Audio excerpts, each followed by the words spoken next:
a piece. Working, we serving the streets. About to go ahead, going beast. Bang, bang, leave you sleep. Tick, tick, boom.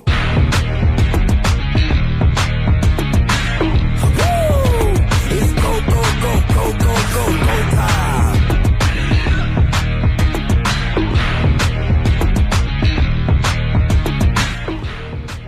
Austin, welcome to another edition of the Fans View, KAZI 88.7. Travis Kent alongside Douglas Washington, as always. Douglas. Happy to be here, Travis. Good. I love it. Happy to have you here for another beautiful Friday. Well, foggy Friday. Yeah. But any Friday's a good Friday. Uh-huh. Still waiting on KView 24's Corey Mose. He's on his way. Had a little volunteer work that he was doing this morning, helping out some kids at a little career fair. So Corey will be in shortly, and we'll get his input. Jay Hunt on the board for us. Thanks, Jay. We got lots to talk about. I tell you what, today feels like a basketball-heavy day. Oh. Because next Friday is obviously going to be a Super Bowl-heavy day. Yeah. Now, we will touch on the championship games from last weekend. Couple of pretty good games. Yeah. I was glued. Yeah. I was very happy last Sunday. I saw two really good football games. Okay. Because I was gonna say, wait a minute. No. Who are you pulling for? No. Okay.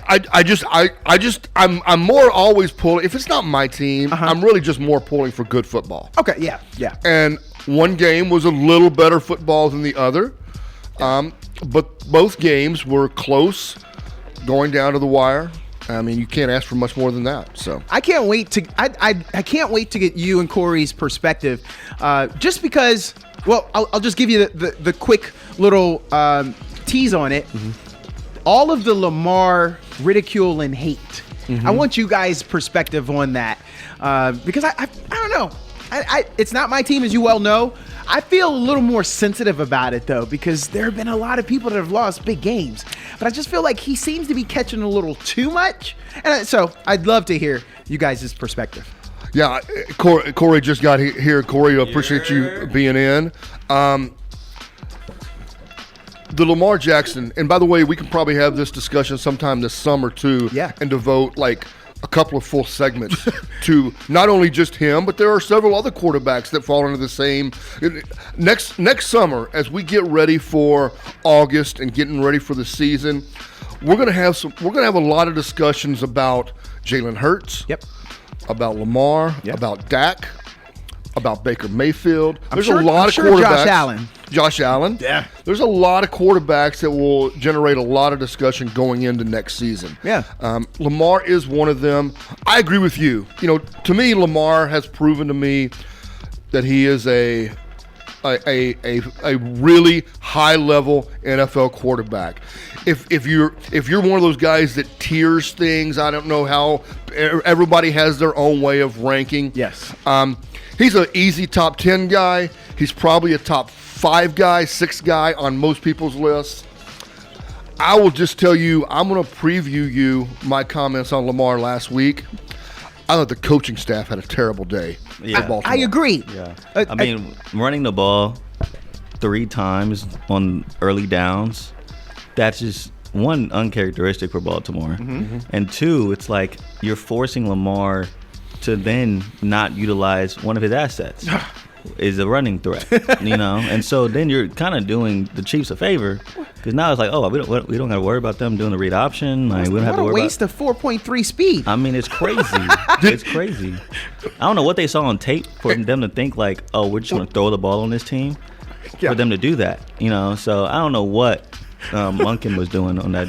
Did it feel like they were protecting Lamar like they would Joe Flacco? Or the way they did with when they had Trent Dilfer. Yeah. If I'm like, let this guy fly. Please let him go. If there's anyone, if you're gonna go down with your best player doing what he does best. And you know, it's weird. I saw this video online with Odell Beckham talking to Lamar during the game. And he said, you know, you need to take off, man. When you take off, like, it changes the game. Yeah. And, like, for OBJ to have to tell a quarterback that is known to take off. That's what I was going to say. I just we have played sports, and you can tell when you're in a dog state. I just felt like it was just going to lift the team either way. Yeah. When he caught that deflected pass and he ran with it, did you see not only the stadium but even his other teammates and even his face? That's the excitement. That's you, Lamar. We need that, and I think that's their swagger. And you let him off the hook. Yeah. I just think that the overall game plan was horrible. It completely deflated.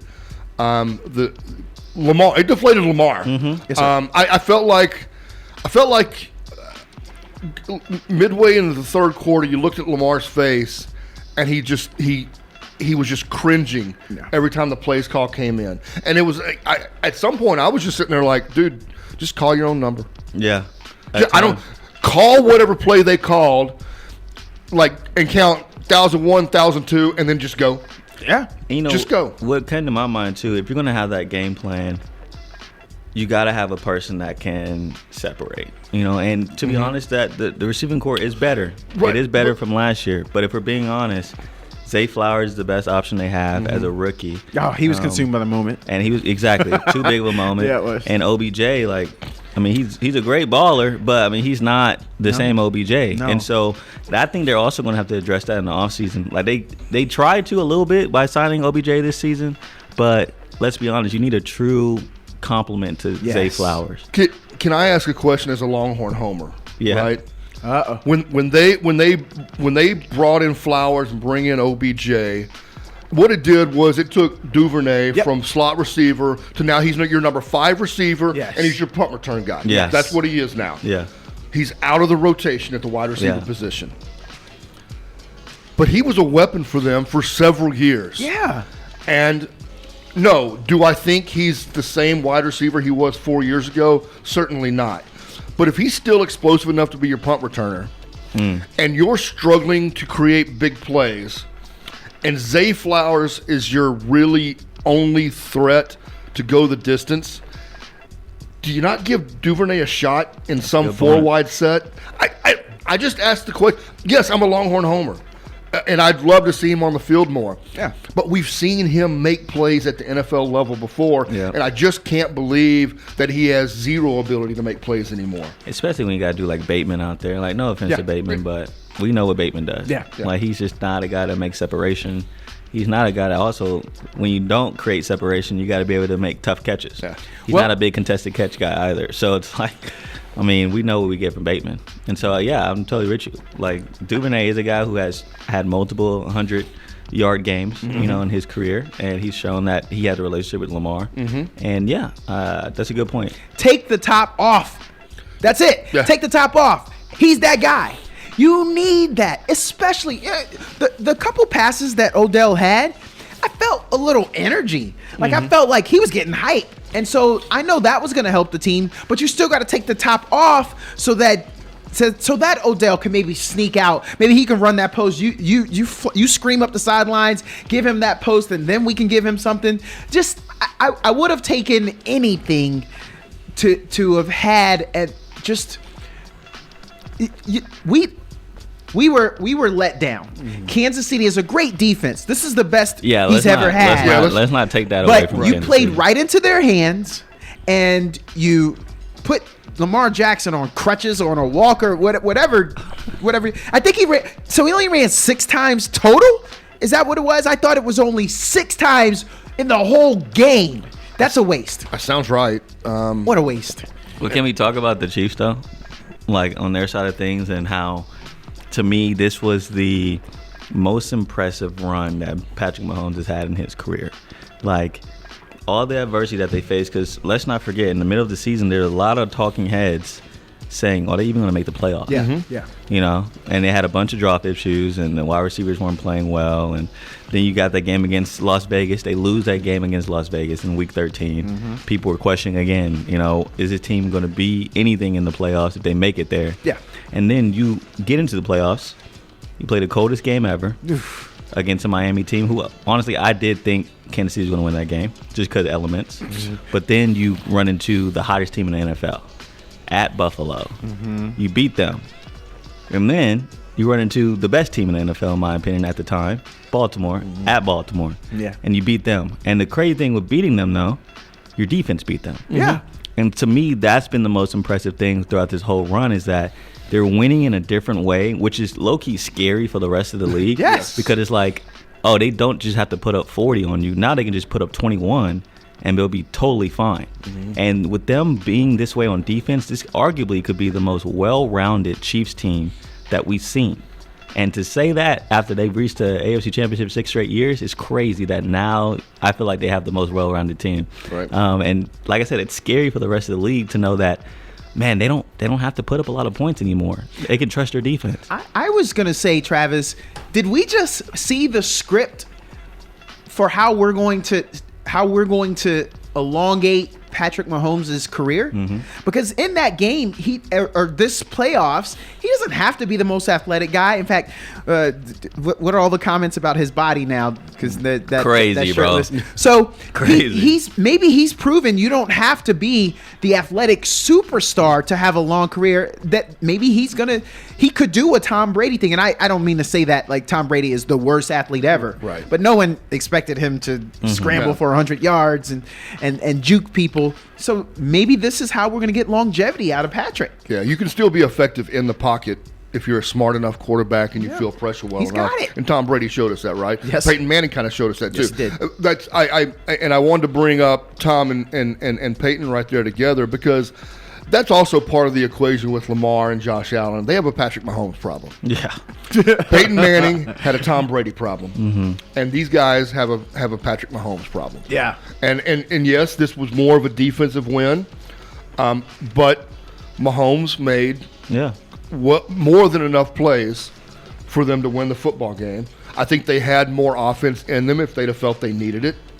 But they did what they needed to do to get the victory, and so that's the problem because we kept expecting Brady. How many years did someone say, well, maybe this is the year Brady falls off a little bit? Oh yeah, plenty. I feel like it was even around like 2013. I think it was too. I It was like seriously early think, 2010s. People were trying to question Brady. I think it was too. And now we're not to that point yet with Mahomes. I mean, he's 6 years in, 7 years in?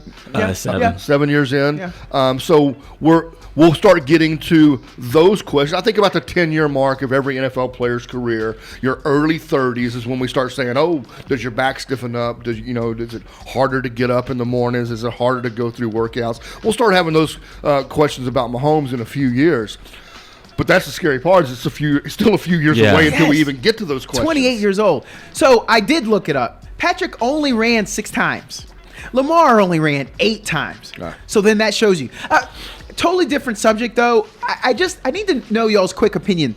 From what we're seeing now, can we go back and just maybe give a little more respect to Jim Kelly and those Buffalo Bills teams making to 4 straight Super Bowls? Oh, sure. Because I feel like he never really gets mentioned, and those teams don't get mentioned as some of the greatest teams of all time. But just kind of seeing what I'm seeing Patrick doing right now just makes me think how amazing Jim Kelly was. I mean, when you think about it, who else? Even Brady didn't do that. And I just, it's so incredible how wish they would've won great one. they were. Well, Matt Barlow. That's the big thing about that era, right? Is because you had the 4 straight Super Bowl appearances by the Bills, and then overlapping them was the Cowboys winning 3 out of 4. Yeah. So the Bills were doing it with triplets. Oh, they were amazing. What a team. You had Who do you cover? You had Kelly, then you had Thurman Thomas, and then you had Reed on the outside. Yep. And then the Cowboys just come in with a little bit better version of the triplets. Yeah. And they get the 3 out of 4 titles. If you're not throwing enough respect on the Bills' 4 straight Super Bowl wins or appearances, then you don't know enough about football. Yeah. It's really, really hard to get to the championship game. And I actually made a tweet after the Kansas City Chiefs game, and I said, like, can people just soak in this moment and stop talking about Taylor Swift, stop talking about like the game's rigged and refs cheated. Like we are witnessing greatness. Yes, we are right now, and we're in the middle of it. You know, and you get to talk about the Bills, right? I can't talk about the Bills. I wasn't alive watching it, you know, and so like. So you never saw the comeback, the Frank Reich comeback. Well, that's. Wow. I wasn't. Go say it. Go say it. No, I'm not gonna give you that. I'm not gonna give you that. But that's the thing, though, right? A lot of people hate dynasties, and they hate long championship runs. And to me, I'm the opposite. I love it because now I can tell my kids that I got to watch him do this. Yes, sir. And so that's why I felt the need to tweet that out and like just soak in this moment. Stop complaining about the NFL rigged it, and stop complaining about I don't want to see Taylor Swift in the Super Bowl. Like, look at what you're witnessing right now. 6 straight AFC championships, and now, man, back-to-back Super Bowls. We could be getting another Super Bowl pretty soon, and he's only 28. You know? Can I tell you guys how excited I am about what we're seeing, to your point? For anyone that says that you don't like what we're doing, I used to live in Boston during their run. And now those friends are all doing this right now. Oh, now I see what the Patriot fatigue was like. Because they hate it and they suck. And now they're seeing the Chiefs dominate the AFC. And when we all get that moment, we don't care about anyone else. That's right. But when you have to look at it, then you're kind of just like, oh, okay, dynasty. So Travis, when you're triplets, when you guys got those Troy Aikman titles, did you realize you were on top of the world, or you just kind of started expecting it and you didn't care about anybody else? Oh yeah, you sure started expecting it. After that loss to Detroit. In the second or third year, so the second, I would have been Jimmy Johnson's second year. They go 1-15, then they make the playoffs, get beat by Detroit. Then they begin their run. I mean, it only took 3 years for Jimmy to get it on track. Oh man! And after that year of the first Super Bowl win, following that win, you kind of looked around, and it was a different NFL. The free agency and salary cap structure and everything was different back then. Yeah. That really set up that nobody was going anywhere. The best offensive line in the NFL, and they very rarely had injury issues. Yeah. I mean, the only thing they had to worry about was Eric Williams running his car into a retaining wall. I remember that. But yes, at that point, we did. You looked around and went, now we're gonna be here a while. Oh, that's got to be so cool. You know, barring in-season injuries to Aikman or something like that. Yeah. You knew you were gonna be there for a while. That's crazy, especially with what they're doing off the field. Must be nice. Well, Corey, what now, Corey, you said it yourself about the AFC and Mahomes. Yeah. Do you think you could enjoy that being a Houston native? What if those Texans just start to be an amazing team for the next 7 or 8 year run, but unfortunately you're in the AFC and it's the Mahomes effect? Do you think you could enjoy it? Well, I mean, I kind of had that experience. Texans were good. You know, back in, I want to say like 2015, 14, 13, they went through a stretch where they won the AFC South about 5 or 6 straight years with Matt Schaub, Arian Foster, and that D'Amico Ryans was on that team. You know, had dudes like, of course, JJ, but like I think of Connor Barwin, he was a dog. Brian Cushing, you know, on those rosters, and so you have that run with Matt Schaub, but in the divisional round every year, Tom Brady. Yeah. You know, we have to go up to New England. I don't know if y'all remember, but there's one year I knew this was a bad idea, but they came off the plane with these Letterman jackets. The Texans did. Yes, I remember that year. And the Texans had some Letterman jackets, and you know they're not afraid of the cold in New England. Blah blah blah. Got blown out. You know, so like, yeah, I experienced that. You know, like we're gonna win the division. Yeah, it's an easy division. We're gonna win a division, but what happens when we get to the playoffs and we gotta play the Patriots? We knew we were gonna lose every year. So. Yeah, I mean, it was cool. Now, did I like Tom Brady at the time? I didn't mind him. I hated Peyton Manning more than Tom because we were in different divisions. Right. But, yeah, it did suck knowing that our run's going to end at a certain point in the AFC playoffs. But that's just what it is when you have someone great like that. You know? The window closes so fast. Yeah. When you're not at the top and you're trying to tweak things to get over the top, and then all of a sudden the window slams, and you're like, I didn't even see it falling. Like I did. Literally last year, I thought we were about to crawl through the window, and all of a sudden it just shut down on me, and now I've got to restock the quarterback. That's position. literally what happened. Now I got to restock. Yeah, exactly. I mean, Matt Sharp started throwing pick sixes out of nowhere. That's right. Then he broke the record, for most pick sixes in a season. It's like, bro, we were just in the divisional round of playoffs. Like, what happened to this dude? Then Aaron Foster starts going on his little thing with being a vegan, and so yeah, it closed real fast. But then we were blessed with Deshaun Watson, for a little bit. But then that's when the Chiefs started making their run, and so I don't know if you remember, but Texans were up.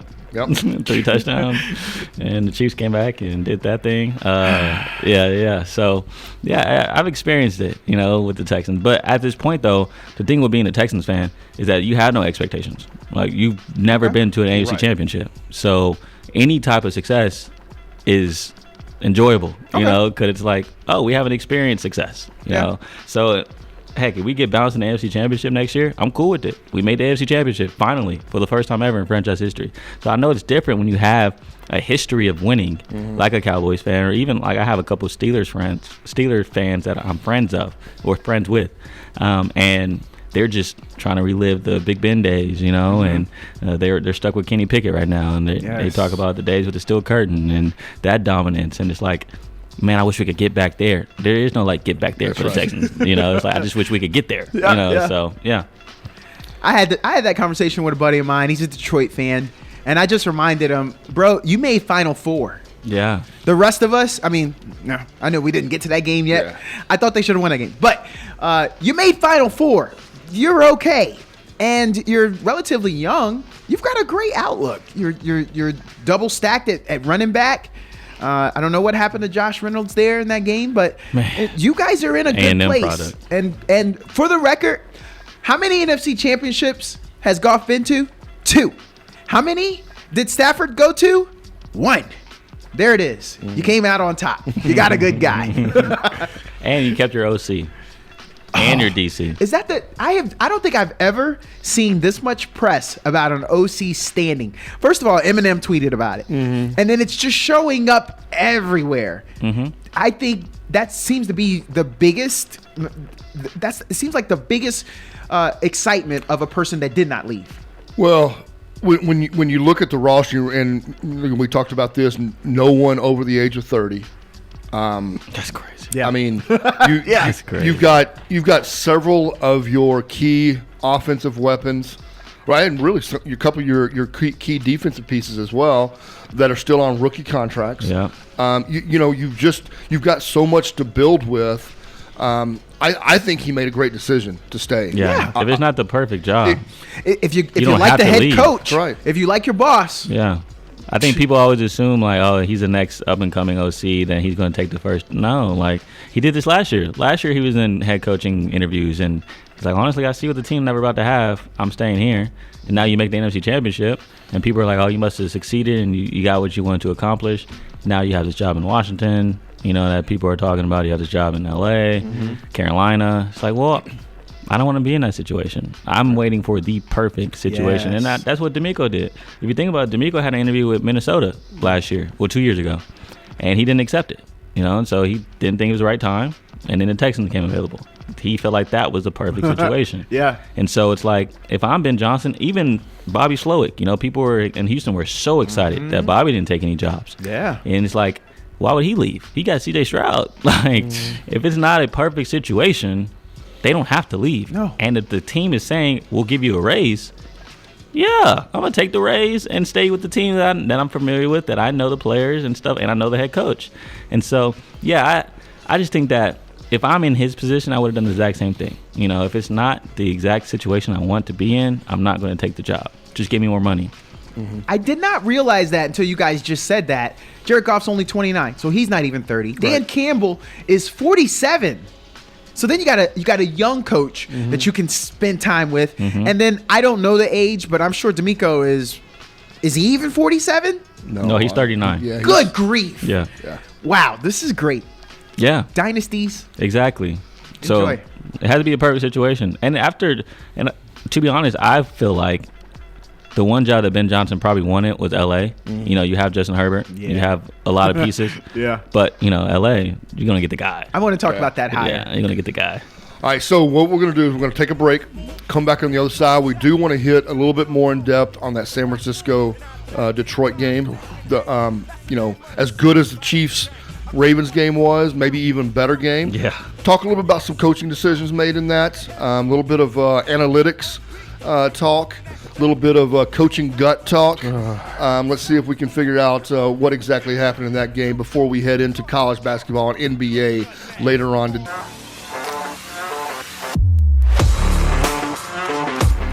And we're back on the Fans View, KAZI 88.7, Travis Kent, Douglas Washington. KView 24's Corey Mose, Jay Hunt on the board for us. We appreciate him as always. Talking off the air, so we're going to transition into a little bit deeper talk about Detroit and San Francisco. But we do need to get to a caller. I'm going to give everybody 3 guesses. I'm going to say it's the wrong number. They're trying to sell us something. That's what I think it is.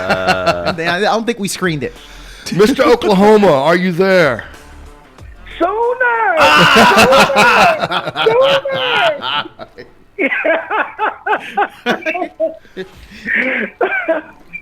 Hey, that's our shout song, you know, sooner! I say, my goodness.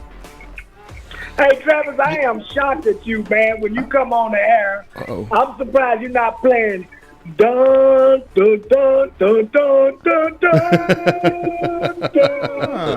I am shocked, man. What's wrong with this guy? Would you play that, Travis? I would play that anytime. You know him so well. What's up, Mr. Oklahoma? What's popping? Hey, man, how y'all doing, man, this morning? How you doing, Mr. NBA? I'm doing great. Hey, I didn't get into no Luka talk yet, but yeah, I mean, it's coming. 73. It's coming. 73. I'll get to it, Mr. Oklahoma. I'll get to it. You know, he mentioned that last week, and I told him it's crazy how the shortest guy here is the big NBA guy. I know. Yeah. Oh, you know, Muggsy Bogues. That's my hair. Spud Webb. Spud. Hey, And went to then- Midland College, Yeah. by the way. And then, do you guys remember Earl Boykins? Yeah. Oh yeah, I rock with the short guy. You know, Nate Robinson. I You embrace gotta throw it. the Yes, new sir. age in there. Yes, sir. You know what I'm saying? Yeah.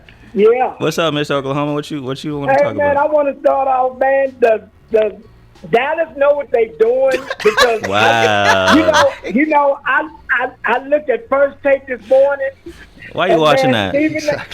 Stephen A. Smith said, "Man, Dallas gonna fall again because they think they should have got rid of Belichick. I mean, get Belichick, you know, and let Mike McCarthy go." Oh my gosh, I'm gonna let Travis handle that one. Yeah, first of all, first of all, if you're watching First Take, you're hard up for some sports talk in the morning. Yes, That's he is. right. You know, Stephen A, Screaming A. Screaming, hey. That's crazy. I like that. You know, he look. I think he's very entertaining. Yeah. And I don't look. He's been a long-time sports writer, so I'm not going to sit here and tell you he doesn't know what he's talking about. But he very much watched Skip Bayless and watched how much money Skip Bayless was being paid by ESPN and then eventually Fox. Yes. And Stephen A. made a business decision, Yes, he did. and he said, "I'm going to make me some money, and I'm going to make it by becoming." That type of personality. He said, "You want to be entertained? I'll entertain him." I don't even know if Stephen A. knows half of what he actually says.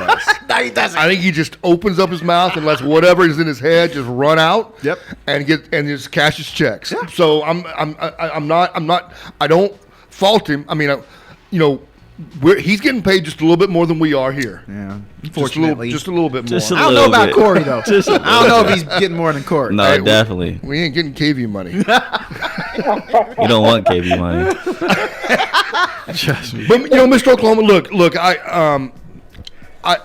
I thought McCarthy deserved another year. The idea of Belichick coming in is enticing, but you know, I don't know. I still wonder how effective he is without the best quarterback in the league is his quarterback. Yes. And, I hate to do that. He's a Hall of Fame coach. He's a great coach. He was a great coach before he ever became a head coach. He was one of the best defensive coordinators in the game for years when he was working with Parcells. Mm-hmm. I just, I don't know. He's 72 years old. I would much rather go younger than go the Belichick route. That's just me. I don't know. Yeah, the whole league is going that way, Travis. We did talk about that before, but I honestly, I hate to say it. I really think I think there is age bias at this point in the NFL. I hate to say it. Yeah. I think it's there. But at a coordinator, he'll be great, unfortunately. But he's not trying to do no coordinator job. But you're totally right. Now, I will say this, though. If I'm a franchise that has a 2-year window, New York, and let's say next year doesn't work out. Let's say in the middle of the season they're 2-6, 3-5. I would pull it thin. I would fire solid thin and just get a head start on the Belichick thing. Because now Aaron Rodgers had a couple years left. We know that. Belichick only has a couple years. So if that's the case, we'll just try this experiment for 2 years, and then we'll reset once they both leave. Are you saying because he knows the AFC East? No, I'm saying just because of the window. Okay. Because I don't think any team that feels like there's a big window is going to hire Belichick, because that means you're resetting everything, and Belichick's about to retire. We all know that. Sir. He's not going to be here for the next 10 years. No. And so if you're going to hire him, you got to have a certain window. And so, I think New York is a perfect spot if next year doesn't go well. And I think you just ride with Belichick and Aaron Rodgers, who would be a crazy combination, by the way. And then you got Sauce Gardner on the other side, Quinnen Williams. I think that's the problem, because a lot of these teams, they don't want to, one, have an old coach. Two, when he comes in, he's going to take over everything. So if you're a GM, if you're an assistant GM, your job's basically done for. And so if you're an owner, you don't want to basically fire a bunch of people for Belichick, And so he's not just going to be a coach. He wants to be everything. And so I think that's also what's been the problem with trying to hire Belichick, is that you're going to reset the whole franchise, and a lot of owners just don't want to do that. Yeah, and I want to say a few more things about Stephen A. Smith. Mm-hmm. But when he talk about the Cowboys, man, he's just about right every year. So if you predict failure every year and they fail every year, you're going to be right. I mean, he had a pretty good percentage, though. You got 31 out of 32 teams that are going to fail. Well, and then to what you said, Travis, he's always going to have this following. When the Cowboys lose, and inevitably they're going to lose. No one's finishing 17-0, but he always look at his tweets. How many times he throws on that cowboy hat and then he trolls. People show up for that. I think a lot of Dallas fans show up for that. So he's entertaining. Yeah. Well, and I tell you, man, I sit there and I look at him and I say, well, man, the man is just about right every year. And I'm wondering who is going to be our defensive coordinator now. Well, that's a good question. Whether they promote from inside or they go out. It sounds like they're going to have a nationwide search, which might mean that you're going to lose. Ron Rivera? Well, no. He knows the division. He's not a defensive coach. Yeah, he is. He is a defensive coach. Yeah. But man, I don't know about. If they decide to get it, man, I don't know about that, man. I don't. Yeah, I don't know. I'm afraid what they're going to end up doing is if they fool around long enough, because I think that your next defensive coordinator could easily come from the staff. Yeah. But if they fool around long enough, they're going to lose all their staff to Dan Quinn in Washington. Well, that's what I was going to say. I think the biggest loss to me isn't Dan Quinn, it's Al Harris. Yes, I think Al Harris is. I think Al Harris is a future the DB head coach. That was a shock. I mean, if you lose Al Harris, which has already been, it's a for sure thing. He's going with Dan Quinn. Oh yeah, it's not for sure yet, but I expect that he. I expect he would be promised an interview for the defensive coordinator position, but my guess is he's probably 4 or 5 names down the list. And I think there's a decent chance that he's offered, if not a co-defensive coordinator position, possibly the defensive coordinator position for Dan. Yeah, I mean, what he did with Deron Bland this year, and of course last year with Trayvon Diggs, like I think that's the biggest loss. If you lose Dan Quinn, it's not losing Dan Quinn, it's losing Al Harris to his staff. And so, yeah, I mean, it'll be interesting to see who the Cowboys get. Now, Ron Rivera is not a splash hire, but like Douglas said, he knows the division. So, and the way it's looking, everyone is getting prepared for Dallas anyways. I mean, look at Philadelphia. They hired Kellen Moore. Yeah, that's right. I mean, so everyone is getting dudes that used to be in Dallas because they want to beat Dallas. And so if you get Rivera, at least you're kind of fighting back a little bit. At least you know a little bit about Washington. So I don't know. Like, I wouldn't go after Rivera though. I wouldn't either. I don't think he's a players coach guy. So when you look at the salary cap and you see how much money that Washington position is going to have, and then you look at I don't know, Travis, you can help me with this one. I don't know, but I think that there's more money available this offseason for Washington than there is for Dallas. And so when Leonard Williams is out there as a free agent, Carl Larson, Marcus Davenport, Romeo Okwara, Chase Young, I don't think he's coming back to the Commanders again, but Kelly Campbell. But when you've got those guys that are out there, that's another thing that makes it more appealing for you in high draft picks. Yeah. The Cowboys are going to be strapped this year. They've got to get bigger on the defensive side of the ball. DT, T'Vondre Sweat. They've got to get bigger, and they don't have a lot of free agency money to go out there and find that. And of course, Jerry Jones, and I just cringe every time Jerry Jones talks because me too. Because but this week once again, he was talking about Dak Prescott. He said that's who we're going to ride with. We're as good as we go as far as he takes us. Whoa, why are you laughing, Miss Oklahoma? That was a hearty laugh. And then he talked about working on an extension. You know what, man? I don't know. I mean, this is my opinion. I don't know if Dak Prescott is the man to get us to the Super Bowl. I don't know. And you got the players' relatives saying they need to go to Houston with C.J. Stroud. So I don't know, man. There's a lot of questions in the clubhouse for the Cowboys. That's sure. Right. That's right. Man, you're not that guy though, Miss Oklahoma. Well, but you know what, Corey, man? I'm trying to be a that guy. Don't sound like it at all. Wow. But I'm sorry, man. It hurts me on the inside that he just can't get us there. And it's time, like y'all said last week, when I hung up last week, y'all said Dallas is 12, 12, and 12. Good.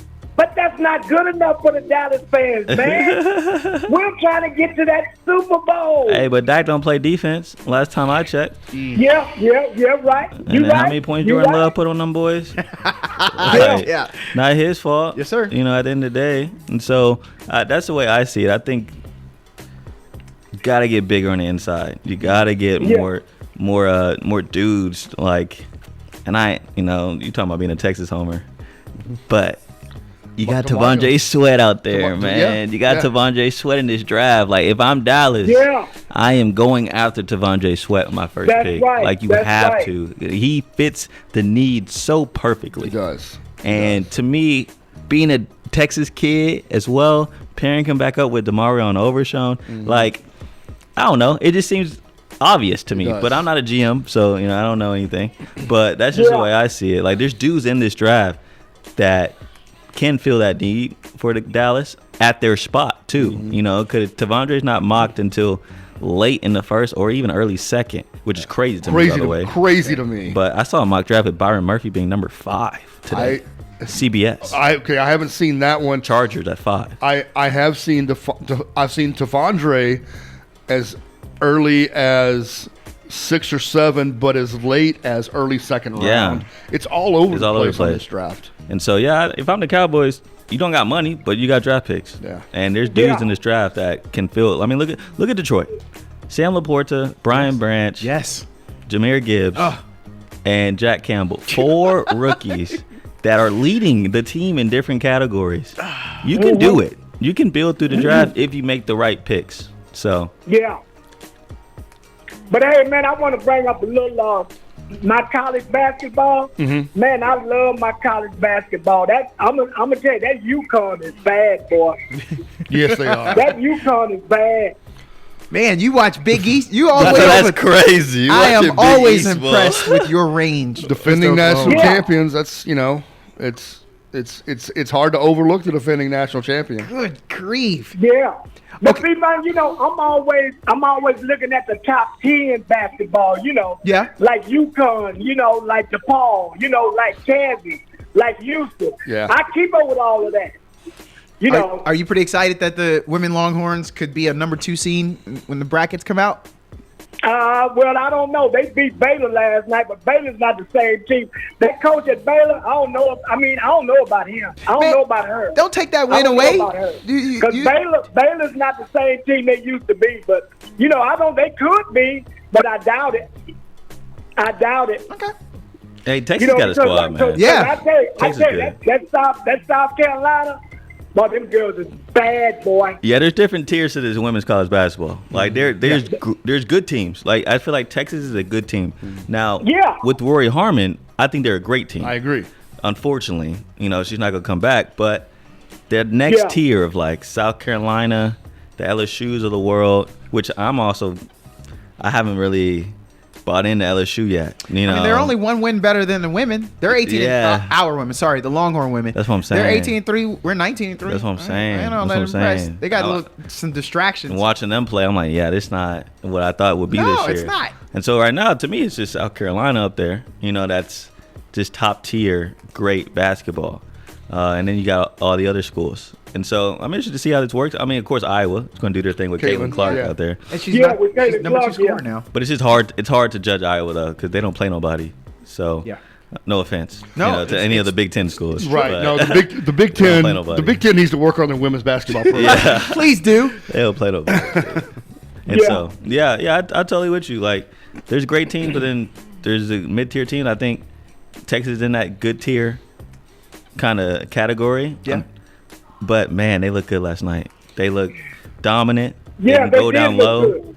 And now Coach good. Schaefer, though, the thing with Coach Schaefer that he's doing, which irks his nerves, because he said he hates doing this, but he's playing zone. And it was a smart thing to do. When you have players that are long, athletic, there's a girl named Jacquelinda who was playing at the top of the zone last night, and even Baylor's women's coach said after the game, like, she's incredible at the top of the zone. She's so lengthy, and she knows how to use her length.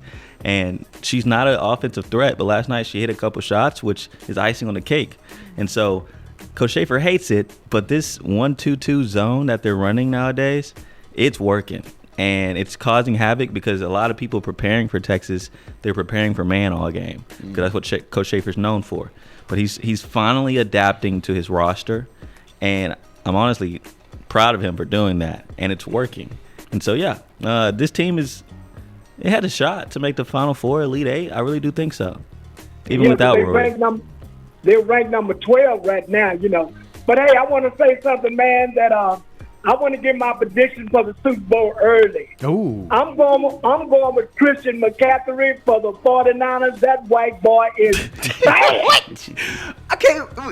All right. That boy's bad, man. That's Christian McCaffrey and Brock Purdy. Wait, how you say his last name? Boy is bad, boy. Mr. Oklahoma, how you say his last name? There's a TH in there. How you say his last name? Christian McCaffrey. I mean, what did I say wrong, man? Well, you ain't pronouncing it right, but you were sure there on his ethnicity. Come on, man. You ain't got to leave with that. Hey, Christian. Hey, so are you saying that it is because of him that they're going to get a ring? Is that what you're saying, though? Man, I'm going to tell you, I hope so, because I ain't going with the Chiefs. I'm always against the Chiefs. Oh, we got another dynasty hater. Yep. I'm going to tell you, that Chiefs defense against Baltimore. Locked them down. Well, man, I couldn't even believe that game, man. I'm going to tell you, I think Lamar Jackson fell asleep, man. Oh, my God. Not fell asleep. But hey, man, look, I need y'all to comment on this high school change conferences and change districts. But I'm gonna let y'all go, man. I'll talk to y'all next week. All right, we appreciate it. Thank you as always, Mr. Oklahoma.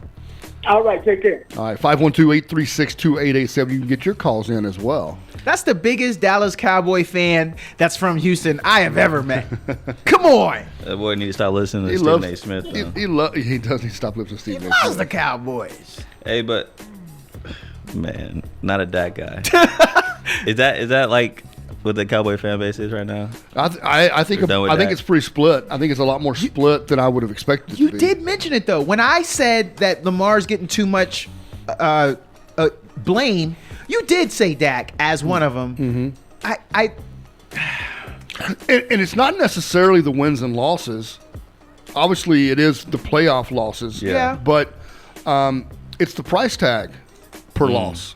I mean, when you're paying $40 million, when you're at the top of the pay scale, because Brock Purdy's going to come up for a contract next year, and he's going to get a contract. Is he? I don't think so. This is only year 2. That'll be year 3. Next year will be year 3. I don't know what. Well, they're going to start talking about it. They're going to sign him early. Will. Oh, they'll sign him early though. But I mean, okay, so that's a great question though, because sign him early. I hate to be that guy. Is he a $50 million guy? Well, what I was about to say is I hate to be that guy, but they don't have to do it. No, but you want to sign him early before it explodes. But it's already going to explode. Like if he wins the Super Bowl, it's exploded. Like you have nothing else to do. Joe Flacco effect. So exactly. So if you want all these talent around you, if you want to keep this talent, we can't pay you. That's right. So it's like you're on a contract for 5 years. You can wait until your 5th year, then we can start talking. But technically and legally, we don't have to give you more money. But he's had injury issues, and so that's why he may have to. We don't know with that elbow. I don't know. I just think to secure his future. His agent is going to be pushing for it for sure. Yeah. All right, we got another caller, so we're going to jump right back into the phones. Hey, caller, you there? Yes, good morning, guys. Hey, Pflugerville, man. How you doing? Pretty good. I'm going to talk about a little bit about the Cowboys too. In the off season, they always find some kind of way to get something going. Especially like he said, once Jerry steps to the microphone, you don't know what might come out. This time he said, on Wednesday, he said, Dak this year has took us as far as we can go, but we were a little short. I wonder if he's trying to make Dak feel sorry for the $59 million or $60 million he has to give him. But so far, from what I've heard, Jerry hasn't offered it to Dak. But Dak got smart. He has a no-trade clause. Mm-hmm. He has a no-franchise tag. And at the end of the year, if he won't, I'm going to say 2 teams he could go to. This is just hypothetical. I'm just saying this, not saying he's going to go there. He could go there to Chicago, he could go to Seattle, and get that $250 million contract that he's been looking for. Dak is in that talk, man. He's in that now, whether you believe it or not. But you can't blame this season on Dak, not all of it. Because, like you say, the defense that they bought, the offense that they bought, you just can't blame him. And the worst thing you can do is talk about you just fighting among yourself while people know exactly what to say. CeeDee Lamb's mother, Parsons' brother, Dak's brother. So far, I haven't heard nothing from Dak. Yeah. I hear a lot of brothers and mothers and cousins tweeting. Yeah. I tell you what, and it's a Real Housewives of Dallas right now. It is. Yeah. It is. And I don't know, Mike, so get a hold of your family, man. I'm not the biggest. I remember a lot of his brother. I'm not the biggest Dak follower, but did he ever have a big social media presence, though? I don't remember hearing about it, but maybe you guys are a little more tuned in. Has he ever really been first to run to his Twitter keyboard? No. The most X. The only real tweet in Dak's life was when he was in high school and he said he was tired of Tony Romo. Oh my gosh. he was done. I think the tweet was, "I'm done with Romo." Oh, that hurts. Yeah. They brought that up. Yeah, they had to bring that up. They dug it up. Didn't age well. You know, people out there in these streets, man, they got nothing better to do but look up old Twitter tweets. Yeah. But yeah, I think with this whole Dak conversation, Jerry Jones also spoke out during that same press conference, and he mentioned how we didn't go all in last year. And Michael Parsons on his podcast commented on that and said, yeah, he's right. Like, I hope this offseason we go all in. That's what Michael Parsons is saying. So I'm interested to see what happens this offseason and what does all in mean. That's the question I have is how do you say you're not all in on any season? I mean, like, I think Carolina was all in this year. I think they didn't necessarily spend every dollar they had. Yeah. But they spent every dollar they could on the team that they had and what they could bring in. I don't get how you're a 12-5 football team 2 years in a row and you go into another season and you can still at the end of the season go, yeah, we weren't quite all in. Really? Yeah. And I feel like you're paying a quarterback $40 million and you're not all in? Yeah. Well, I think, and to me, I feel like they were. Like, you go out and get Stephon Gilmore. That's an all-in move. Yeah, I agree. You know, and you try to get Shaq Leonard. That was an all-in attempt. And so I don't know what they mean by they don't feel like they were all in. They didn't go all in this year because it seemed like from the outside they were. Were they saying – so, for instance, I was telling you guys I would have liked to have seen Derrick Henry come over. Maybe that was what they needed to do. But they thought, oh no, we'll stick with what we're doing here. We won't go get a Derrick Henry, or we won't go poach Saquon from the Giants and give them what they want. Maybe I'm just saying. No, maybe right. that's what they're saying is mortgage our future. Because we were saying, oh, the Giants want too much for Saquon. The Titans want too much for Derrick, and that's the only way I think of it right now. But look, that's what else can you do? That's what you could do. We're talking like maybe front office could have done more.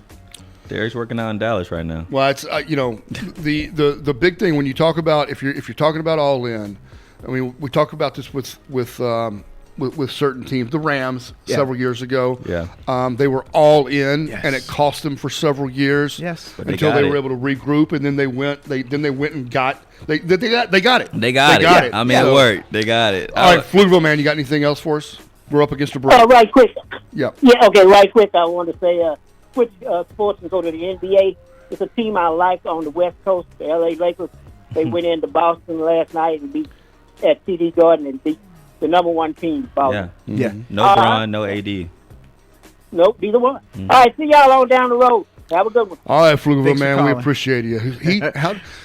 He's a fan. He's a fan of that little team out of LA. I was gonna say, little why would he watch the Lakers? Little team. Like, That's there's no other disrespectful. team on. It feels like that's It was on prime time. Where, last thing where he do you? would I do. don't have. Can you even find them on TV? Like, No, I don't think they even. I think you know what? I think you do. You have to go through the Kazakhstan network to get it. That's the only way. Of all the countries, what made that come to mind? That's crazy. we got to get to a break. We'll come right back here on the Fans View KAZ. Is your choice KAZI Austin. Cause I'm on white, cause I'm on white. Mr. White down here, heard me Fox a million. This one be the Back once again on the Fans View KAZI. Travis Kent, Douglas Washington. KView 24's Corey Mose. Jay Hunt on the board. Jay Hunt playing his Kappa music. Appreciate ya. That's crazy. All right, so we're making the transition into basketball. All right, college, NBA, we can kind of freestyle it, go wherever we want. We've had a little bit of talk about Texas women's basketball. Yeah. So let's go college basketball a little bit, Okay, well, and then accelerate I did into have a NBA, really, or unless like, you wanted to. Yeah, I have a. What do you I have want? a topic that I really want to Okay, discuss. all right, let's go. Just this Joel Embiid situation. Okay, Oh, all right, that's fine. Wait, the injury? Torn meniscus. Okay. So, of course, the whole conversation around, and we talked about this when the rule came out, right? Forcing guys to play a certain percentage of games. Yep. Yes, sir. To win an award. And, of course, that backfired with one of the biggest stars in the league, reigning MVP. So, a lot of people are kind of split at this, right? Like, they shouldn't have forced him to play. This is a stupid rule. Now, I am still at the assumption that I like the rule.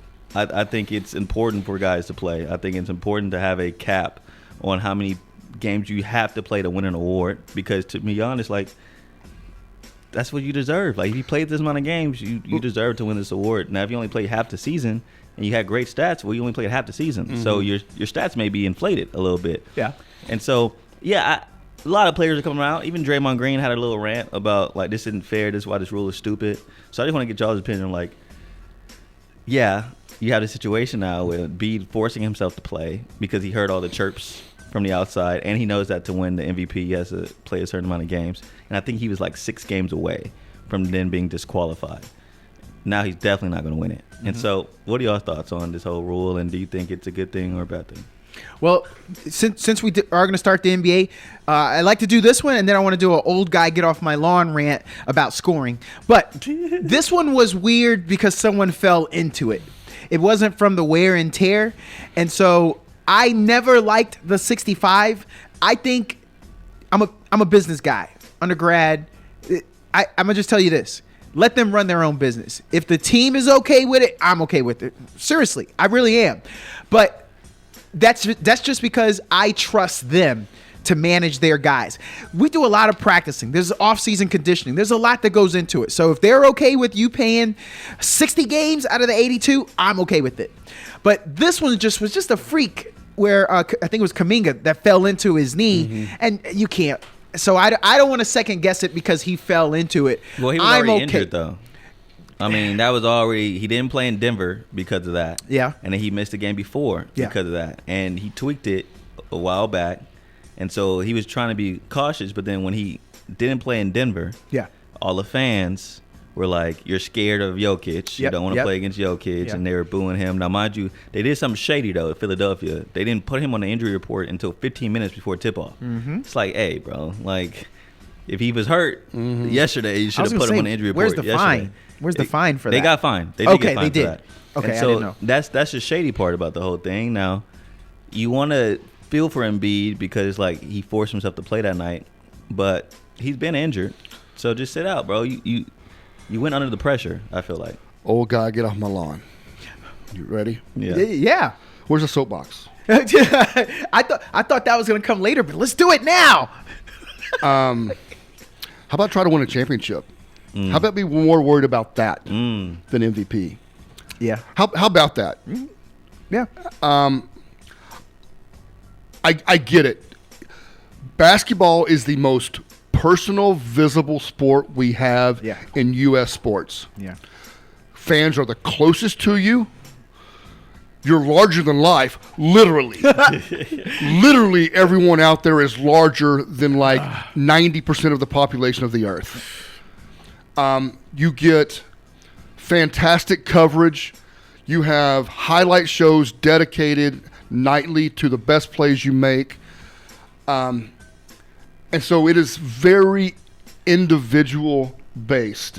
And the more MVP awards you have, the more advertisements you're going to do, the more off the court money you can make. Yes. I get it. At the end of the day, I want to hear more about him wanting to get back on the court for the playoffs and to help his team win a title. Because right now, they still got work to do. Yeah. Last time I checked, he doesn't have a ring yet. No, he don't. Nope. He only got a finals appearance. Exactly. So, all right, I'm going to step off the soapbox. No, I mean, that's a good point. Maybe he was pressing too hard, to your point, that he was already injured, Corey. I mean, he's leading the NBA with 35 points. He's got that 11 boards, he's going crazy. 5.7 assists. I mean, there are amazing numbers. I just, oh, man. I mean, I am from the old school era, and I love that. Guys are playing 78 to 80 games year after year after year. But, I mean, these kids build different. Let me put it in perspective. They're different. The NBA is asking these guys to play 80%. What if your job told you to, hey, can you just show up to 80% of the days? How dare they? Right? Don't they know who I am, though? Bro. I would love to just show up to 80% of my days at the JOB. You know, to me, that's a great deal. And this isn't and this is that they're just saying you only have to play, and this is across the board. This is from player number 1 on the roster to player number 15 that's not even active every night. if you want to be eligible, you have to play in 80% of the games. What if, the quarterback position?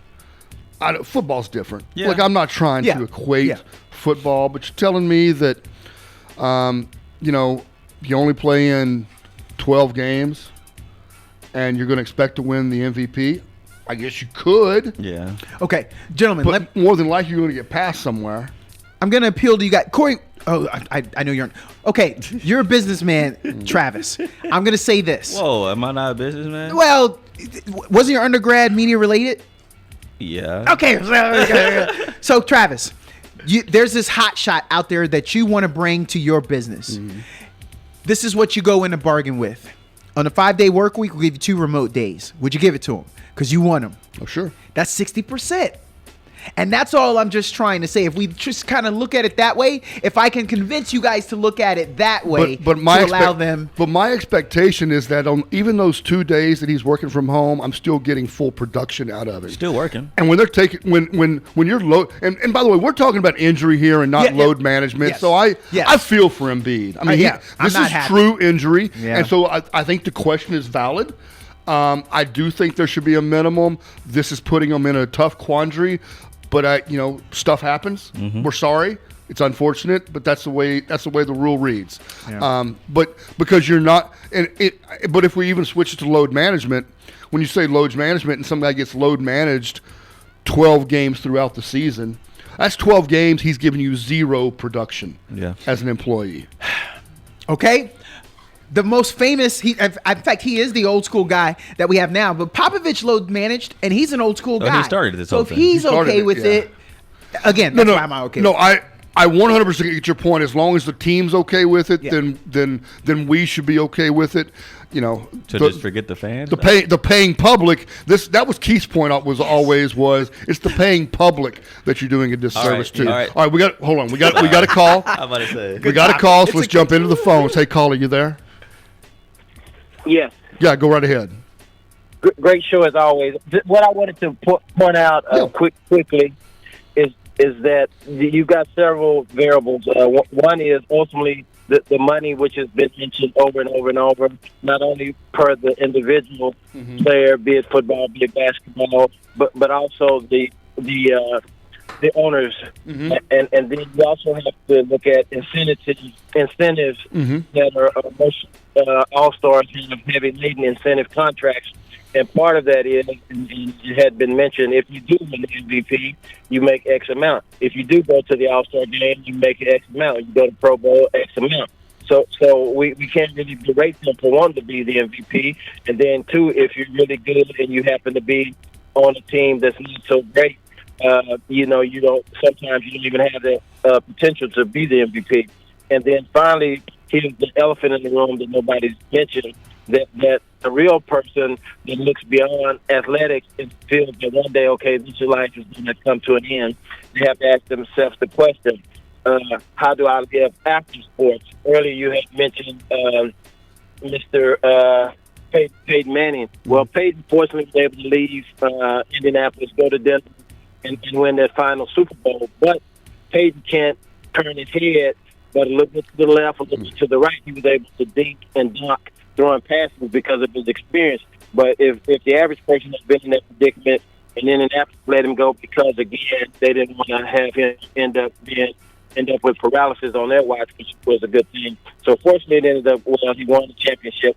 But ultimately, what I always say is that the person has to live with themselves after sports, after the lights go down, and they have to come back to reality. And it's not about being a superstar. Or have a great day and a great show as always. Bye-bye. All right. Thank you very much. We appreciate the call. Yeah. First comments would be, when you make your life around this sport, you know what you're getting yourself into. If I'm growing up to be an NFL player, I know the risk of my body's going to be terrorized by the end of my career. And that's why with NFL, we're not having this conversation of how many games you're supposed to play, because you can get hurt any single play. Mm-hmm. When it comes to NBA, I feel like there is a narrative of they're lackadaisical out there. Mm-hmm. Like I know you kind of hinted at it, Douglas, but there's a reason why a lot of dudes are scoring 70 points a night, you know? Yep. Because the defense isn't there anymore. It's not like the bad boys. It's not like that era anymore. No one's getting clobbered in the paint. And so when it comes to life after the sport, yes, it's a lot of running, it's a lot of jumping, it's a lot of wear and tear on your body. But if we look at this technology nowadays, they're getting treated, and they have different techniques, they have different physicians, they have different machines that we can't even fathom about recovery. And I get to see it with my own eyes, you know, just behind closed doors. And the stuff that they do to keep their bodies in top tier shape, I mean, it is phenomenal what they have available to them. And so, yeah, I get the point of life after sports, but I've seen it. I've seen how you can preserve your body if you do it the right way. Look at Wemby. Wemby's been able to preserve his body up to this point because he's been taking care of his body since he was 9 years old. You know, and they do different techniques specifically for his height and his size. And so, yeah, I'm all players need to be healthy, especially after, because they have passions outside of their sport, which I understand. But in the moment, you're getting paid millions of dollars. And yes, the incentives thing is a great point as well when it comes to winning more incentives for MVP. But to get it in the Pro Bowl, to get in the All-Star game, you have to play games. And so the league is kind of helping them out. And it's like, look, if you want to get these incentives in your contract, you got to play anyways. So let's just put a limit on how many you have to play to get these incentives. And to me, that's just encouraging them to get these stats so they can get more money. That's just the way I see it. So, okay, old man rant. I want to get him off the line. You stole it already. I want to go down that path. Scoring is up. And if this many people are dropping 70 within a week's time, and I think last night, he dropped 51. It'll come back to me. What are we going to do? Tyrese Mack. Thank you. So what are we going to do, fellas? This can't go on. We can't do this. It will, though. We can't.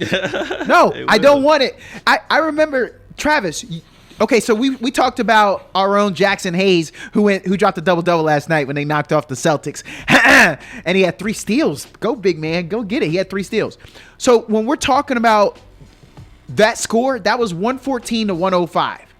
That was high back in the day. That was a high score. But we got games that are in the 140s, 130s. And I just don't know if that is the best representation of basketball. I don't like the Olay defense. I told you guys, I still do a little pickup. And I'm not as athletic as I used to be, but I can tell you, I am still trying to make sure. I might not be scoring right now, but you ain't scoring. And I like that. That's competing. Yeah. And that's what I want. I just want to see that. I want some defensive stops. I want some defensive stoppers. And I'm unhappy about it. No, I understand. I went to the Spurs game on Wednesday. They played the Magic. And Spurs got down by 30 points. What? They got down by 30 points. It was they were only down by like 5 or 6 at the half. But they eventually got down by 30. Now, mind you, Douglas, they came all the way back. Oh my gosh. And cut it to 3 with like 2 minutes left to go. And so that's a prime example of not playing no defense. Yeah. You let them make this lead, but then there's a reason why the Magic suck too. You know. Yeah. So then you let the Spurs come all the way back, not playing defense. You know, and it looked like a wreck game. Like it just didn't feel anything was organized. It didn't seem like they were running any sets on defense. Oh. They were just hooping. You know, and that's what NBA players like, though. You know, that's the way they want to play. They just want to go out there and hoop. You know, they ain't trying to run different sets. They're not trying to be in a half-court press. You know, they're just trying to go out there and go up and down the court. But when you look at college, and I'm watching Texas play, and they're doing full-court press. And when they're playing, man, they're in their grills. You know, and they're talking on defense. I love it. You know, I love that, too. And so you have a point. When it comes to college and the NBA, it's just a completely different feel on the defensive end. And I hate that, you know, I'm watching this game in person. I'm just like, this is the professional league? Yes. The night Luka scored 73 against the Hawks. Of course, that same night, Booker scored 61. Yeah, crazy. And still lost. Still lost. And still lost, that's right. But Luka scored 73. I watched the entire game. And the defense that I saw Atlanta playing against Luka was pathetic. Yep. The first half, they decided to just play him man up and not double him, not drop anybody off. And, I mean, it wasn't even really beating the guy with the dribble. It was like baiting the guy just to get his feet out of position, and then Luka would just go by him. Yeah. Like, it was just bad individual defense. Second half, Hawks said, you know what, let's go ahead and send another guy. So he starts, and then Luka starts passing the ball a little bit more. Scoring slowed down just a little bit. And then after Luka passes the ball, you just see head turns. No rotation of defense. Guys shooting wide open shots. And then Luka started looking around going, wait a minute. If I kick the ball away, I can go get it right back if I just move. And so we started getting the ball back. No conversation. No. Defense. There's no that's communication. What I was gonna say. When he said turn head, I was like, nobody's gonna be like, hey, you got. There's no communication. Well, so I like how you started it, Travis. When you framed that this is the most intimate professional sport that we have. Mm-hmm. But I also wanted to go just to piggyback with you. This is also the sport of those of us who are the street legend kings. Mm-hmm. And so I literally, you guys can laugh, but I have a guy that I play pickup ball with. He shows up. He knows his place. He's 79 years old. He's born in 1944. He still shows up, and he still rains threes. This man be hooping against 79. He shows up. I'm just saying. I'm not saying that. That's crazy. We put him on the court. We're very happy that he's out there. It is funny. He's a great. But he's shout out to Butch. Butch is pretty awesome. But I'm just saying. We know what real ball looks like because we're doing that. And I'm going to tell you this. Butch had to guard me yesterday. And I wasn't running 100%. He locked you up, bro. But he kept trying to keep up with me. And I kept nudging him. And I said, if you ain't rubbing, you ain't racing. Like, I'm talking smack to him the whole time. That 70-year-old man put in the effort to try to stay with me the entire game. So we know what it's supposed to look like. And for that reason, the NBA's got to save us. You got to make it look like that because we see what the college game looks like, and we're out there playing, and it's about to go to the Olympics. We got the FIBA 3-on-3. There's other products that are out there where people are playing a better brand than you. It's amazing to watch. You watch a guy chase a guy down to the corner, and he'll just stop on his side. And just giving the baseline. Like, you chased him all the way to the corner. Dude, get your foot on the baseline, make him turn his butt around and go the other direction. That's it. It's crazy. Game after game after game, I watch player after player after player play awful individual defense. Then I'm going to use this against you, Corey, because you said it. I don't know if you said that off air. I think you said it off air. But you said the fan product. So I'm going to throw this back in your face, fan product. Yeah. I don't know what the average age of the NBA fan is. I'm thinking it's people like Travis and I because we can afford to go to the games right now because it's so expensive. And we're taking our kids. And this is what we want to see. I know what you said. You said the NBA players want to hoop like that. But is that what we want to see?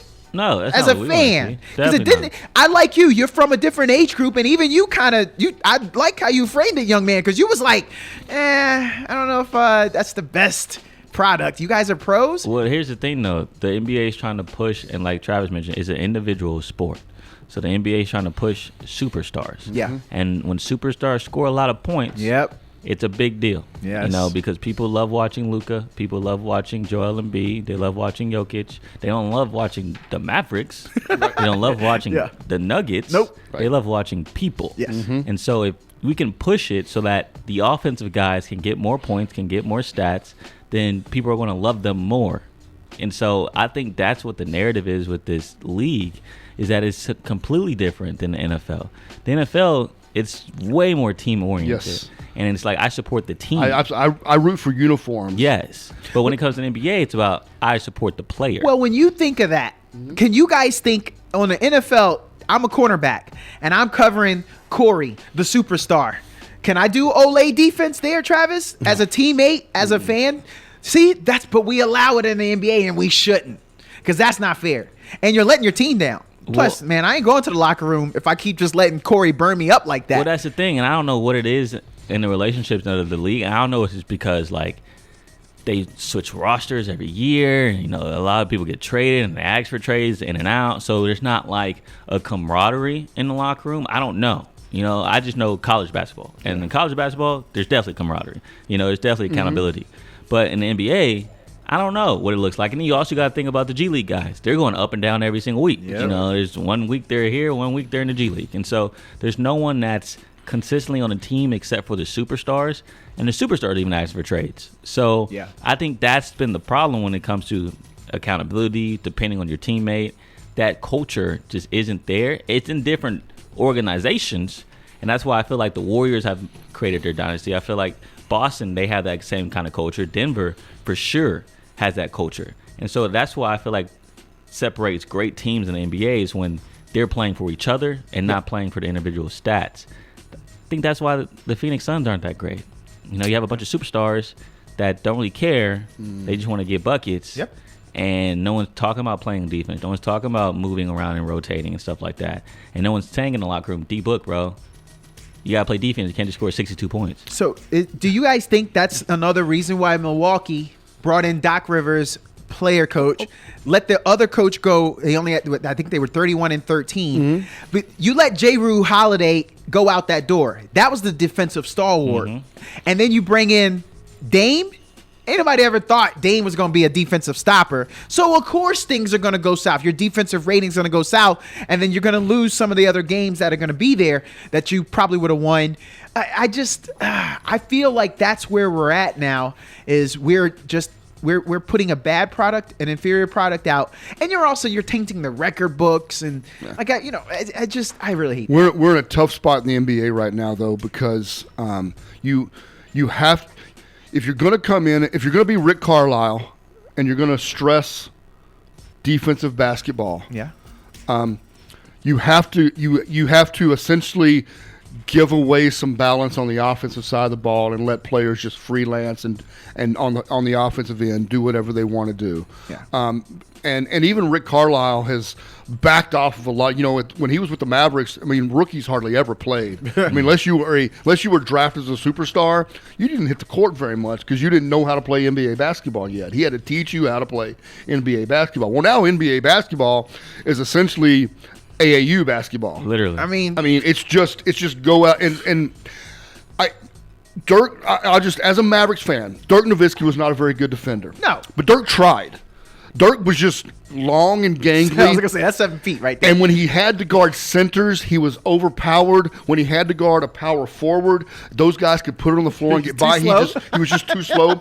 But he put in effort. Yeah. And Mavericks fans never gave him grief because we knew he was trying. Yep.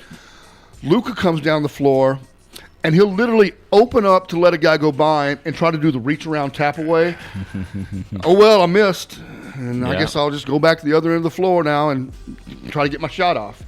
That's what's upsetting those of us who want to see a return to some sort of basketball, some sort of defensive, stylistic basketball. But, you know, we've kind of let Genie out of the bottle. Yeah, it's too far gone. We're letting people know that the offensive end is where it all happens, and it's starting to look. There are games that look more and more like an all-star game. Oh, I was going to say, welcome to the Globetrotters. Yeah, or a Globetrotters against the Washington Generals. Yeah, because that's what we're getting. That Hawks Mavericks game, I mean, was atrocious on both sides. But see, so here's the atrocious. Thing. This is what made me mad. This is why I got set off. Because, and I didn't want to do this with you, Travis, because it was your guy. But everyone's telling me that was the most efficient 70 anyone ever put up, that he should have went and got Kobe's 81 because he was, he only took 35 shots. Yeah. But when we look back at that, so when you start to take some of those performances off the board, people were playing defense. Jalen Rose was trying his best. The Toronto Raptors were trying their best to shut down Kobe. They just couldn't. That's right. And so now we're going to lose the beauty of that game if someone drops 84 this year and that gets wiped away. Yeah. And so that's what set me off when I started seeing people saying, "Oh, he was so efficient and he could have and he should have," and I lost. If Luka had gone for 82 and eclipsed Kobe, I'd be the first one in here saying I don't count it. Wow. I don't count because Kobe's 81 was a much tougher basketball game to score 81 points in than what Luka just got through witnessing. That was it's a sickening display of basketball as I've seen at the NBA level in a long time. it's crazy. It's crazy because people talk about the NFL and how their penalties are helping the offense, and the way the game is being played nowadays is offensive oriented. They just want the NFL to score a bunch of points. But look who's in the Super Bowl. Yeah, that's right. You have a Kansas City team whose offense hasn't been great, but the defense is carried, and the San Francisco team who offense hasn't been great at times. That's right. And the defense is carried. Yeah. And so at the end of the day, when it comes to football, defenses win. Defense wins the championship. They do. They really do. But in the NBA, like, you don't really need to do that as much. That's right. So, all right, we do need to get to a break. We'll come back after this. Bim Dial.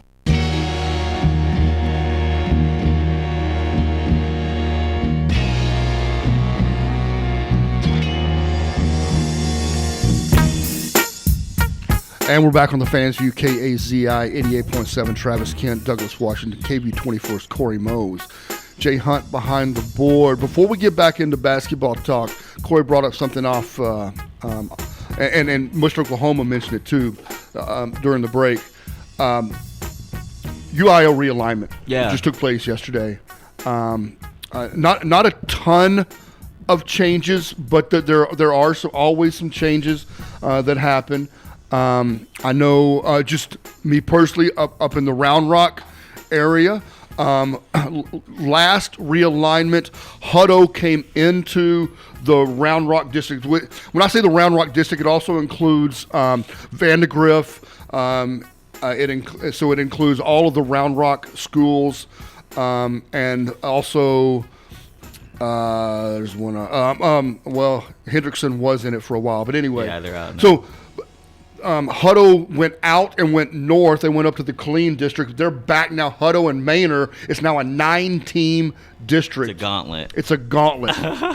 It's a gauntlet coming out of that Round Rock district. I'll let you talk about some of the other Austin area Yeah, I changes. think the biggest news out of all the realignment was LBJ. Mm-hmm. So AISD, and I will put this on record, they finally did the good thing, right? They dropped LBJ back down to 4A instead of keeping them in 5A. Now, mind you, last time they were in 4A, they went to state. Mm-hmm. And so the only reason why they went up to 5A is because AISD didn't want to pay all that money when it comes to gas prices and traveling all around. Because in 4A, there's not a lot of awesome schools that are 4A. Yes. And so they had to travel and spend a lot of gas, and the district didn't like that. So they're like, we're going to force you to play 5A, which isn't fair to those kids. Yeah. It's not fair to the parents that are watching those kids. Now, mind you, LBJ still made playoffs. Yeah. But I felt like it was just a disadvantage to them to be playing in the 5A division when their population wasn't 5A. And so they finally did the right thing. They dropped them back down to 4A. Now I'm excited to see how dominant they can be in 4A again, and hopefully bring AISD back on the map when it comes to state championships and state contention. And the other thing I just wanted to talk about was Weiss up in Pflugerville. Mm-hmm. They dropped to 5A. Which is scary for a lot of 5A teams because Weiss is solid. Mm-hmm. They have a bunch of talent out there. They lost to Cedar Hill in the playoffs this year in 6A, but Cedar Hill is a really historic program. But they're at home for that game. That's a 6-year-old program at Weiss, and they have been coming on very strong. Mm-hmm. They had about 6 D1 kids on that roster this past year. And so if you have 6 dudes, D1 and 5A, I mean, that's an advantage. I didn't know we were going to talk about this, so I was curious of you guys. So District 26, Austin Aikens, Austin Bowie, Austin Lake Travis, Austin Westlake, Del Valley, and Dripping Springs for football. Yeah. How does that hit now?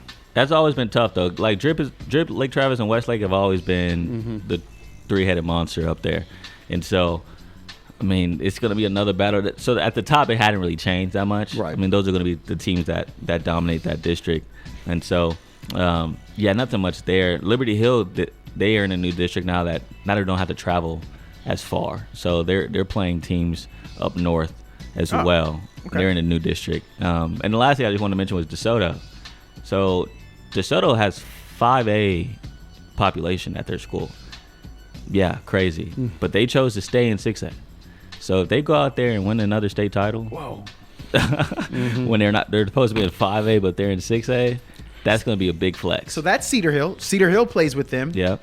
And they got Dallas Skyline. I know Travis will know all of these guys, but for the listeners, DeSoto, Dallas Skyline, Cedar Hill, Duncanville. Yeah, it's a mean district. Lancaster, Mesquite Horn, and Waxahachie. And in basketball, Waxahachie's stepping up. So they're going through in the southern area of the Dallas, much what we've gone through. And also, I want to give you guys a little perspective here. So I played high school sports in Texas in 1989 was the year I graduated. So it would have been my 88 football season, 89 basketball season. We were Class 3A. Remember, there were only 5 classifications back then. There was 6-man, 1A to 5A. So we were 3A.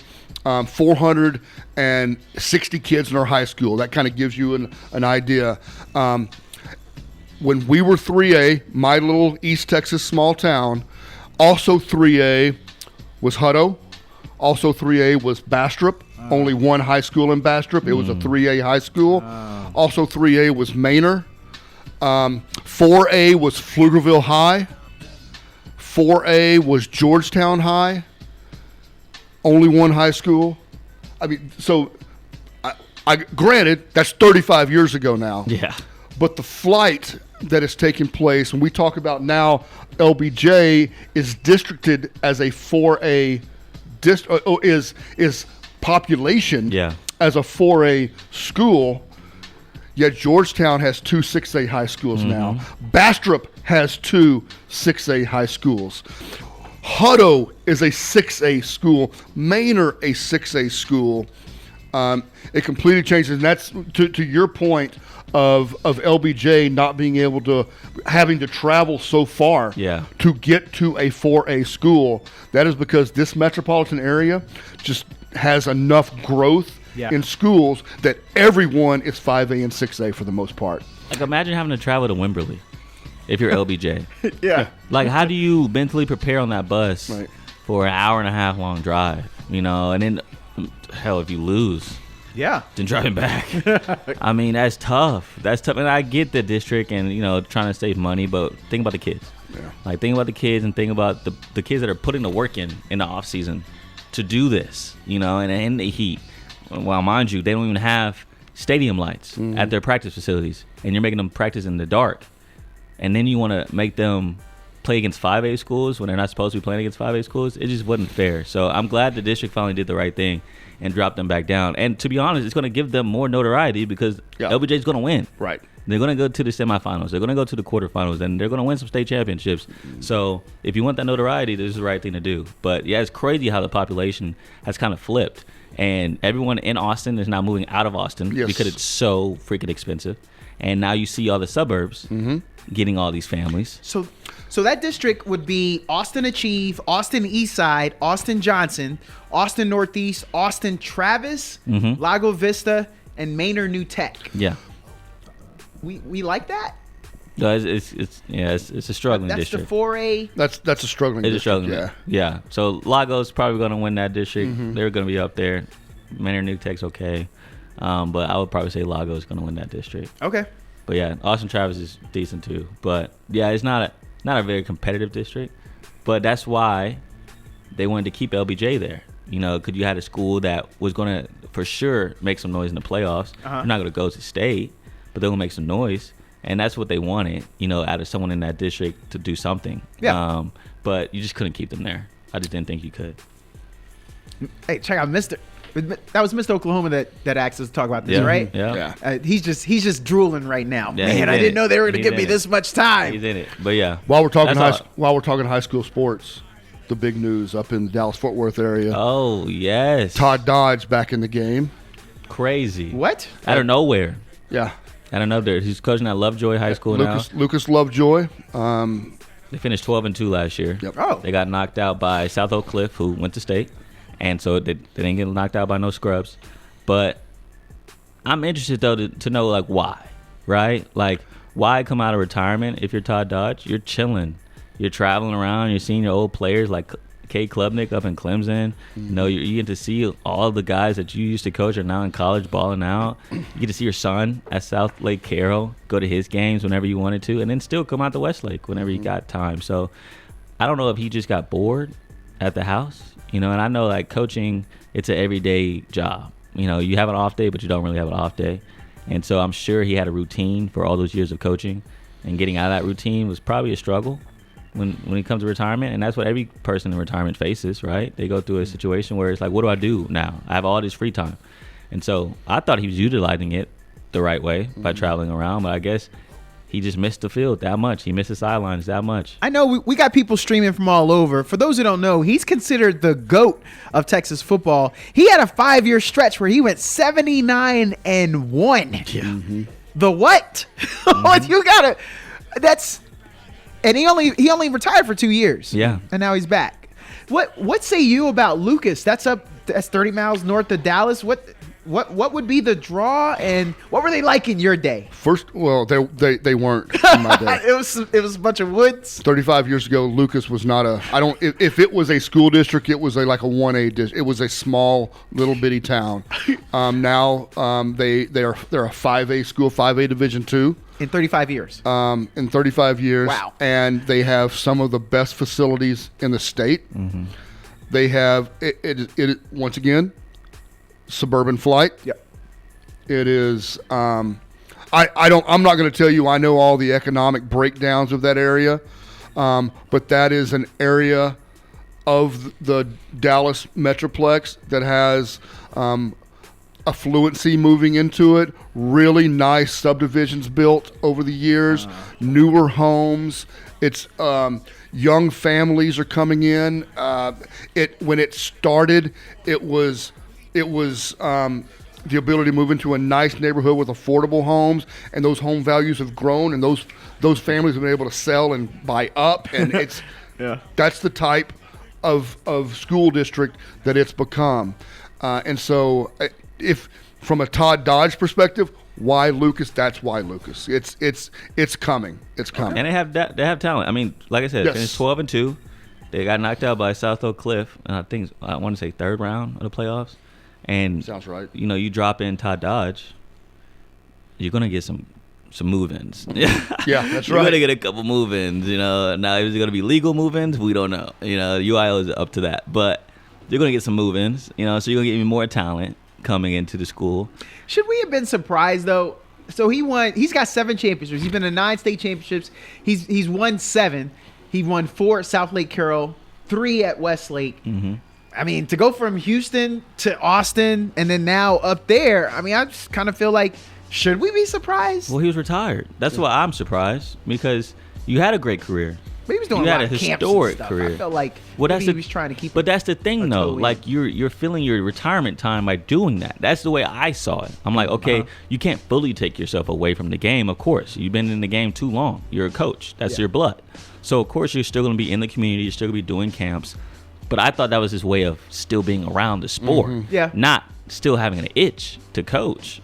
And no, that's to me was the difference of, wow, I'm shocked. Like you're not enjoying retirement. Like it seemed like you are. It seemed like you're traveling around doing everything you want to do. And this coaching, as probably all know, like coaching isn't easy. Coaching is a grind, and having to coach a great program is even harder, because now the expectations, and you want to be successful, and now you're looking at tape all night, and now you're spending less time away from your kids and your family. Now, mind you, his kids are grown, so you don't have to worry about that, but you still got a wife at the house. And so, I don't know. If I'm retired, I got all these championships in my belt, I would be chilling, But, I guess some people just can't get away. What did he leave? South Lake Carroll is Houston, right? No, that's Dallas. Oh, sorry. Okay. So what did he leave? His son coaches there right now. Oh, I was going to He's the say, head coach. what did he leave? He left his offensive coordinator, which was his son. Okay. And then he came down here, got that, and now he's back up there. Okay. Yeah. I got it. Okay. My bad. I messed up on that geography there, but man, it's okay. I can't believe. VA guy. Yeah, I know.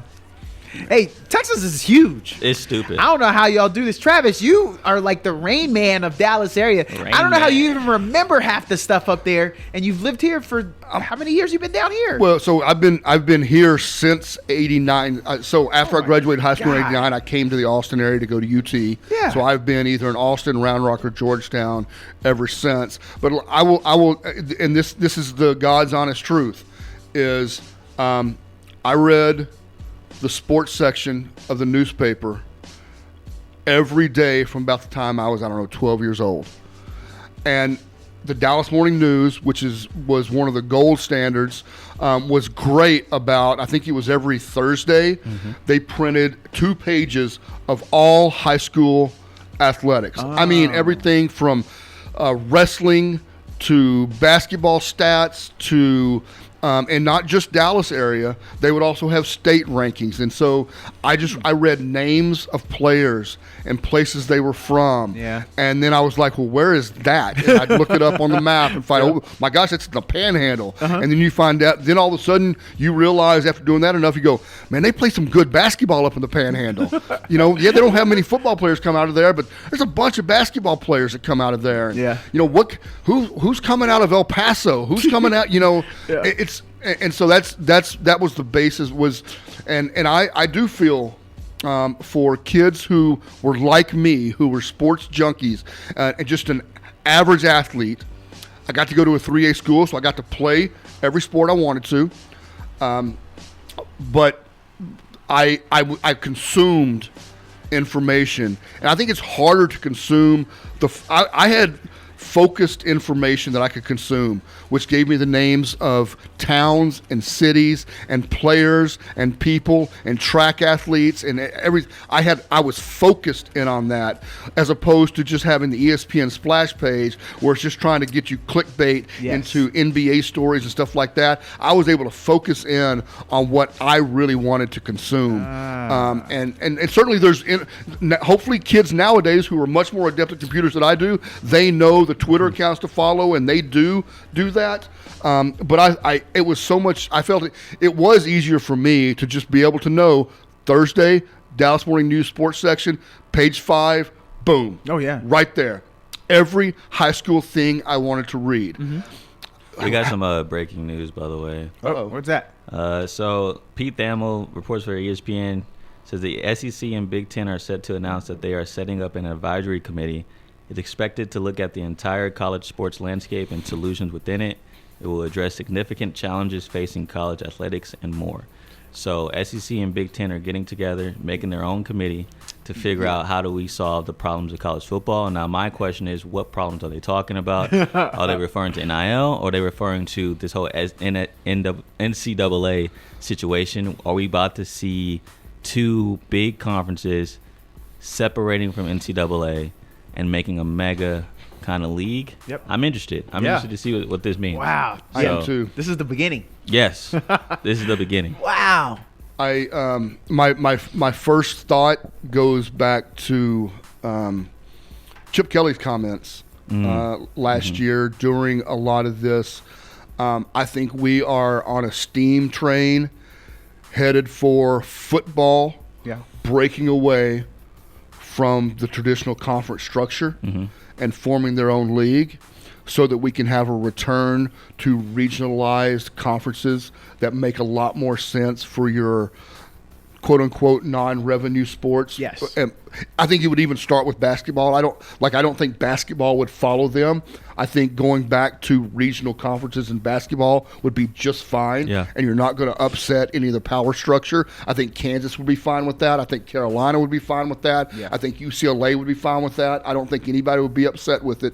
I think that's where we're headed. I think this, to me, the first thing that pops into my head is it may not be the only topic of conversation. I guarantee you it won't be, but that's probably towards the top of the list, is as a football franchise, does it make sense for us to continue within the conference structure that we work with now, or does it make more sense for us to form our own breakaway and then let our athletic directors decide what to do with the rest of the sports that make it more efficient and effective for all of those sports? I think that's the way to go about it. To be honest, because we all know, like, football is king at any university. Now, except for my alma mater, because we didn't have a football team. But if you have a football team, they run everything when it comes to just economic success at the university. Think about Miami, University of Miami. When they went on that run back in the day with Irving and all them boys, like, their student population skyrocketed. Yep. Right? Because the football team was doing well. I think back to Louisville when Lamar Jackson came on the scene. their student population skyrocketed. And so football is different than every other sport on the campus. And everyone knows that. I think the athletes know that. I think the administration knows that. And so with this whole conference realignment thing, and this is all based out of football, none of the other sports wanted this conference realignment. No one vouched for that. No. Only football did. Yep. And so if that's the case, let football do their own thing. And then let's keep us the way we're at right now. And let us keep our conferences. Football has their own little thing going on the side. And I think that's okay. I think that's what everyone wants. You know, because you think about college, and college is all about tradition. And I come from a school that we didn't really have like an arch rival, you know. But that gives me an outside perspective of, man, this is really cool to see Texas and A&M playing again. You know, it's really cool to see the history between even like a Texas and Arkansas, and me learning about, man, they really used to hate each other. Oh, yeah. You know, and even nowadays with Texas Tech, every time they play Texas, it's a Super Bowl for them. So, you know, just not leaving that anymore. You know, I don't think these whole realignments is good for the college sport when it comes to rivalries, when it comes to fandom. And so if we're somehow able to figure out a way where at least basketball can stay like that, at least volleyball can stay like that, and not have everyone in these random conferences all together, I think that's the right thing to do. And at the end of the day, football is their own little entity. So let them do their thing and keep everybody else in their own space. Can I brag for the listeners all around the world? Y'all know Baker Mayfield is the local product, so he gave the NFC the lead in the Pro Bowl, the start of the Pro Bowl skills competition. That's our guy right there. But are you guys going to be watching any of that? I watched it last night. I saw Jalen I Hurts watched a look little bit horrible. last night. Yeah, okay. Jalen Hurts. Just wondering, we're okay with that. CeeDee Lamb showed up in the He did dodgeball. CeeDee Lamb showed up in the dodgeball. Yep. Brian Anger showed up in the golf. Did you see him knock it? No, I He didn't. knocked it a foot Wow. on the closest to the pin contest. That's crazy. Oh, man. Yeah. Legit. So the Cowboys were stepping up last night. Yeah, Yeah. CJ couldn't win it. So you guys, we don't have a lot of time left, but Detroit, San Fran. Do you guys want to go into that? If we're gonna do Monday morning quarterback, I know. I just felt like, Dan, you've already made it to this far. You got your foot on their throat. Just keep making it a 3-score or 4-score game. I know that's easy to say, but I did say that in the moment. I would have just taken the points. No, I did because too. you had them. Yeah. Because I have been on record saying this, and I know what I said to you off air, Corey.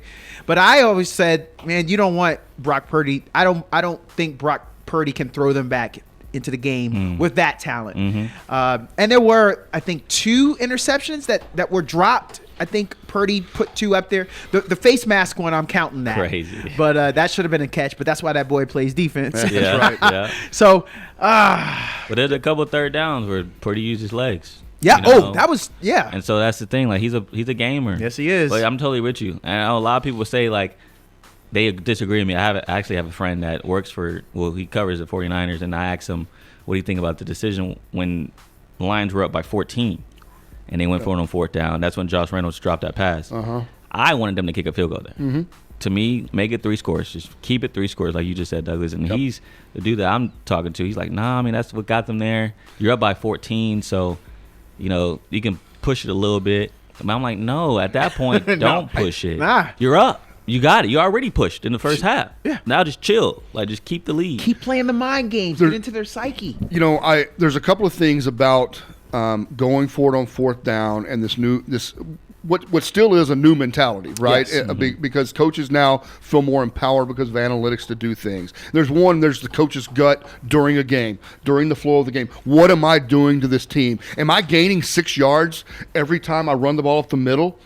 Well, then I may feel confident on putting the ball in my running back's hands on a 4th and 2 and going for it or whatever. So I get that part of it. The other side is the analytics part that tells you, yes, 39% of the time this will result in you winning the football game. And so it's the better choice than doing this. And I'm like, when you're in the playoffs, you just have to change the way you coached in the regular season. Yeah. You just do. Unless because you're you're no longer playing the league average. No. You're no longer playing a team that could be apathetic or resting players or might be substituting someone out on a certain play because it's not as big a moment.